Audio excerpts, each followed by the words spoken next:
اللہ نے بہت سی چیزوں کی قسمیں کھائی ہیں، نعوذ باللہ معاذ اللہ۔ خدا نہ خواستہ کیا اللہ جھوٹا ہے جو اس کو قسمیں کھانے کی ضرورت پڑی؟ تو یقیناً اللہ تو سچا ہے، اور اس کو قسم کھانے کی ضرورت کیوں پیش آئی؟ اللہ نے قسمیں کیوں کھائیں؟ اللہ قسمیں کھا کر آپ کو یہ بات سمجھانا چاہ رہا ہے کہ مجھے کون سی چیزیں پسند ہیں، کون سے لوگ پسند ہیں، کیا طریقے پسند ہیں، کیا انداز میں پسند کرتا ہوں۔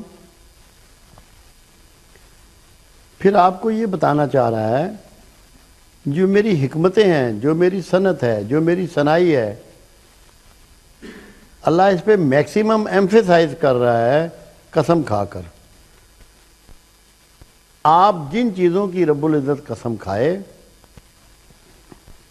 ان کے بارے میں پوری توجہ اور غور و فکر کے ساتھ سوچیں، ان کا ادراک حاصل کریں، اور اس بات کو سمجھنے کی کوشش کریں کہ اللہ جب اس کی قسم کھا رہا ہے تو اس میں کیا اتنی امپورٹنٹ بات ہے، اس کی اتنی امپورٹنس کیوں ہے، اس کی اتنی ویلیو کیوں ہے کہ اللہ اس کی قسم کھا رہا ہے۔ اس کا ایک فائدہ آپ یہ بھی اٹھا سکتے ہیں کہ جن چیزوں کی قسم اللہ کھائے، اللہ سے دعائیں مانگتے ہوئے آپ اللہ کو بھی ان چیزوں کی قسمیں دے سکتے ہیں، کیونکہ اس نے قسم کھا کے اللہ کے نزدیک جو اس کی اہمیت ہے، جو اس کی فوقیت ہے، اللہ کو جو اس کی چاہت ہے، جو لگن ہے، اس کا اظہار اس نے کر دیا۔ تو آپ جن چیزوں کا اظہار اللہ نے کیا، آپ اللہ کو اس کی قسم دے سکتے ہیں۔ مگر بنیادی فلسفی یہی ہے کہ وہ یہ چاہتا ہے کہ جن جن چیزوں کی میں نے قسمیں کھائی ہیں ان کی کھوج میں لگ جاؤ، ان کی کرید میں لگ جاؤ، اس بات میں لگ جاؤ کہ ان میں کمال اور خوبی کیا ہے، ان کے گم اور وصف کیا ہیں، تاکہ تم مجھ تک پہنچاؤ، میری حکمتوں تک پہنچاؤ، میری دانائیوں تک پہنچاؤ، میری رانائیوں تک پہنچاؤ۔ اس لیے پروردگار عالم نے قسمیں کھائی ہیں، کوئی خدا نہ خواستہ کسی جھوٹ کو سچ کرنے کے لیے نہیں کھائیں۔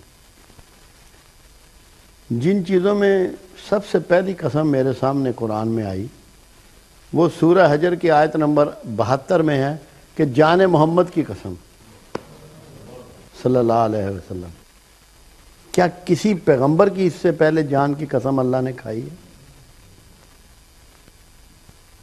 کوئی کتاب آسمانی، کوئی صحیفہ آسمانی یہ گواہی نہیں دیتا کہ اللہ نے کسی پیغمبر کی جان کی قسم کھائی ہو۔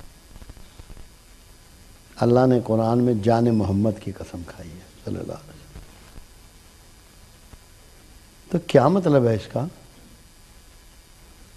کہ اللہ نے یہ اظہار فرما دیا کہ کائنات میں، میری کریشنز میں جتنی چیزیں میں نے تخلیق کی، جتنی چیزیں میں نے پیدا کی، جو کچھ آسمانوں میں ہے، جو کچھ زمین میں ہے، جو کچھ پانیوں میں ہے، اگر مجھے کچھ سب سے زیادہ عزیز ہے تو اس کا نام محمد ہے صلی اللہ علیہ وسلم۔ اگر آپ یہ سوچ کر کہ اللہ نے اس کی جان کی قسم کھائی ہے، آپ کملی والے کی محبت بڑھا لیں اپنے دلوں میں، ان کا تقدس اپنے سامنے بڑھا لیں، تو آپ اللہ کو کتنے عزیز ہو جائیں گے؟ جو اللہ کی عزیز ترین چیز کو عزیز رکھیں گے، آپ اللہ کے کتنے عزیز ہو جائیں گے۔ اور کب کھائی قسم؟ کمال کی بات ہے، جب میرے آقا کے قدم اس کائنات میں اتر آئے، پھر اللہ نے دو چیزوں کی قسم کھائی۔ مکہ اللہ کے نزدیک شروع سے ہی شہر مقدس ہے، زمین مقدس ہے، بابرکت زمین ہے، رحمتوں والی زمین ہے۔ جب کملی والے کے قدم مکہ سے ٹکرائے تو جان محمد کی قسم بھی کھائی اور مکہ کی قسم بھی کھائی، کیونکہ مکہ کی تقدیس بھی پوری ہو گئی۔ جب تک کملی والا مکہ میں نہیں آیا، مکہ کی قسم نہیں کھائی۔